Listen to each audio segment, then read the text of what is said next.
जय श्री राम।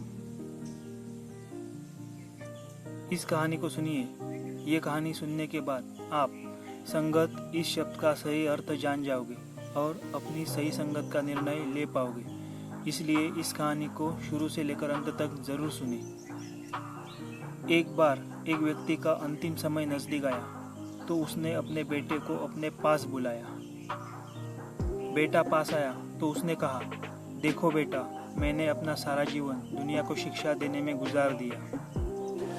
अब अपने अंतिम समय में मैं तुम्हें कुछ ज़रूरी बातें बताना चाहता हूँ, लेकिन उससे पहले तुम एक कोयला और एक चंदन का टुकड़ा उठाकर ले आओ। बेटे को तो पहले यह बड़ा अटपटा लगा, लेकिन उसने सोचा कि अब पिताजी का आदेश है तो यह सब लाना ही होगा। उसने रसोई घर से कोयले का एक टुकड़ा उठाया और सहयोग से उसे घर में चंदन की एक छोटी लकड़ी भी मिल गई। दोनों वस्तुएं लेकर वह अपने पिता के पास पहुंच गया। उसे देख पिता बोला, बेटा, अब इन दोनों वस्तुओं को नीचे फेंक दो। बेटे ने दोनों वस्तुएं नीचे फेंक दी और अपने हाथ धोने के लिए जाने लगा। तब उसके पिता बोले, बेटा, जरा ठहरो, मुझे अपने हाथ दिखाओ।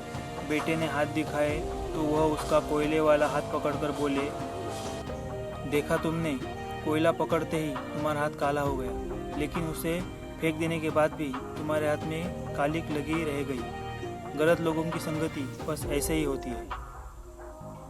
उनके साथ रहने पर भी दुख होता है और उनके साथ न रहने पर भी जीवन भर के लिए बदनामी साथ रह जाती है। दूसरी ओर सज्जनों का संग इस चंदन की लकड़ी की तरह होता है। अगर वो साथ रहते हैं तो दुनिया भर का ज्ञान मिलता है और उनका साथ छूटने पर भी उनके विचारों की महक जीवन भर बनी रहती है। इसलिए हमेशा अच्छे लोगों की संगति में ही रहना। अगर आपको आज की मेरी ये कहानी पसंद आई हो तो अपने मित्र, परिवार और सगे संबंधियों के साथ इसे ज़रूर शेयर करें। मैं आपसे वादा करता हूँ, मैं आपको हमेशा अच्छी बातें बताता रहूँगा। जय श्री राम। जय जय श्री राम। जय श्री राम।